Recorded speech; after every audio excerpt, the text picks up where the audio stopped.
আসসালামু আলাইকুম প্রিয় দর্শক, বর্তমান সময় ও পরিস্থিতির দিকে আমরা যদি একটু নজর রাখি তাহলে দেখতে পাবো যে সময়ের সাথে সাথে আমরা গোটা মনুষ্যজাতি কেমন যেন এক গভীর নেশাতে আচ্ছন্ন হয়ে পড়ছি। আর এই নেশা সম্পূর্ণ আলাদা এক ধরনের নেশা, যা হলো সমাজে মানুষের মধ্যে নিজেকে ভাইরাল করার নেশা।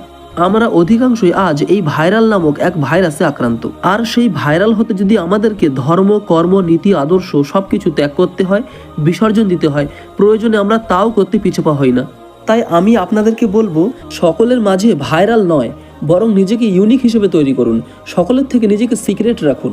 আপনি যা কিছু ভালো কাজ করছেন শুধুমাত্র আল্লাহকে সন্তুষ্টির জন্য করেন। যে কোনো ভালো কাজের উদ্যোগের সময় আপনি সবার আগে এগিয়ে আসুন। নীরবে গোপনীয়তার সাথে ভালো ভালো কাজ করে যান।